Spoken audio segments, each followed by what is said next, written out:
Hello friends, મારી channel હોમી ફૂડ્સમાં આપનું સ્વાગત છે। આજે આપણે ચીઝ ગાર્લિક સેન્ડવિચ બનાવવાની રેસીપી જોશું। આ સેન્ડવિચ બનાવવા માટે આપણે કોઈપણ ટોસ્ટરનો ઉપયોગ નહીં કરીએ, પરંતુ તેને ખૂબ જ ઇઝીલી ગેસ ઉપર જ બનાવીશું। તો ચાલો આપણે આ સેન્ડવિચ બનાવવાની શરૂઆત કરીએ। તેના માટે એક બાઉલની અંદર મેં 6 થી 7 મીડિયમ સાઇઝના બટેટા બાફીને લીધા છે। તેની છાલ ઉતારી લીધી છે। હવે તેને હાથની મદદથી અથવા મેશરની મદદથી આપણે મેશ કરી લેશું। બટેટા મેશ થઈ જાય એટલે તેની અંદર ઝીણી સમારેલી ડુંગળી એડ કરી દેશું અને ત્યારબાદ ઝીણું સમારેલું ટમેટું એડ કરી દેશું। ત્યારબાદ આપણે તેની અંદર સ્વાદ અનુસાર મીઠું અથવા તો સંચળ પાવડર એડ કરીશું। સંચળ એડ કરવાથી આ મસાલાનો ટેસ્ટ ખૂબ જ સરસ આવે છે। હવે આપણે તેની અંદર 1 ચમચી જેટલી તીખાની ભૂકી, 1 ચમચી જેટલો ઓરેગાનો પાવડર અને 1 થી 2 ચમચી જેટલો રેડ ચીલી ફ્લેક્સ એડ કરી દેશું। તમે તમારા ટેસ્ટ પ્રમાણે ચીલી ફ્લેક્સ વધુ ઓછા પ્રમાણમાં એડ કરી શકો છો। હવે આપણે આ બધા જ મસાલાને સરસ રીતે હલાવીને મિક્સ કરી દેશું। અહીંયા આપણે આ રીતનો સિમ્પલ મસાલો જ બનાવવાનો છે। તેનો ટેસ્ટ આ ચીઝ સેન્ડવિચની અંદર ખૂબ જ સરસ આવે છે।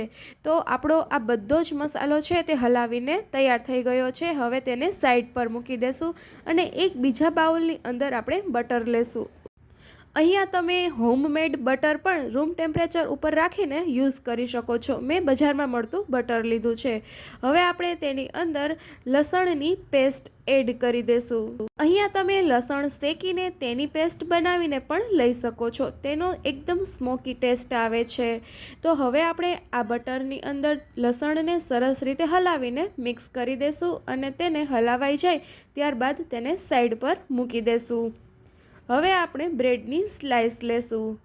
હવે બ્રેડની સ્લાઇસ લીધા બાદ આપણે એક બ્રેડની સ્લાઇસ ઉપર બંને સાઈડ બટર જે ગાર્લિકવાળું તૈયાર કરીને રાખ્યું હતું તેને લગાવી દેશું।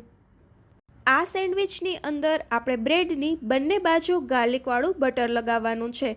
તેનાથી તેનો ટેસ્ટ ખૂબ જ સરસ આવે છે। તમે નીચે કોઈ પણ બ્રેડ રાખીને પણ આ રીતે બટર લગાવી શકો છો, જેથી કરીને બટર નીચે થાળીમાં ચોંટી ના જાય। હવે આ રીતે આપણે બ્રેડની બધી સ્લાઇસ ઉપર બટર લગાવીને રાખી દેશું, જેથી કરીને બ્રેડને ભરી અને તેને શેકવામાં સરળતા રહે। હવે બધી બ્રેડ બટર લગાવીને તૈયાર થઈ જાય ત્યારબાદ આપણે એક બ્રેડની સ્લાઇસ ઉપર જે બટેટાનો મસાલો તૈયાર કરીને રાખ્યો હતો તેને પાથરી દેશું। ત્યારબાદ તેની ઉપર એક ચીઝની સ્લાઇસ મૂકી દેશું। હવે આપણે બીજી બ્રેડની એક સાઈડ ઉપર ગ્રીન ચટણી લગાવી દેશું। અહીંયા ગ્રીન ચટણીની રેસીપી મેં ડિસ્ક્રિપ્શન બોક્સમાં લિંકમાં આપેલી છે। હવે ગ્રીન ચટણી લગાવેલી હોય તે બ્રેડને આપણે પેલી બ્રેડ ઉપર રાખી દેશું। ત્યારબાદ એક નોનસ્ટિક પેન અથવા તો કોઈ પણ લોઢીને ગરમ કરવા માટે મૂકી દેશું। ગરમ થઈ જાય એટલે તેની ઉપર આપણે બ્રેડને લગાવી દેશું। આ બ્રેડમાં બટર ઓલરેડી લગાવેલું જ છે, તેથી આપણે નોનસ્ટિક પેનની અંદર કે લોઢીની અંદર કોઈ પણ વસ્તુ લગાવવાની જરૂર નથી રહેતી। હવે આપણે તેની એક સાઈડને ઢાંકણ ઢાંકીને શેકી લેશું અને તે જ રીતે આપણે બીજી સાઈડને પણ ઢાંકણ ઢાંકીને શેકી લેશું। આપણે એકદમ મીડિયમ ટુ સ્લો ફ્લેમ ઉપર જ બ્રેડ શેકવાની છે, જેથી તે અંદરનું ચીઝ પીગળી જાય અને બ્રેડ પણ એકદમ સરસ રીતે શેકાઈ જાય। બ્રેડ બંને સાઈડથી સરસ રીતે શેકાઈ જાય એટલે આપણે તેને એક થાળીની અંદર કાઢી લેશું। હવે આ રીતે તેના 2 કટકા કરીને અંદરથી પણ ચેક કરી લઈએ કે આપણી સેન્ડવિચ કેવી બની છે। તો તમે જોઈ શકો છો કે એકદમ યમી અને ટેસ્ટી સેન્ડવિચ આપણી તૈયાર છે। તો તમને મારી આ રેસીપી કેવી લાગે તે મને કમેન્ટ કરીને જણાવજો। Thank you for watching my video.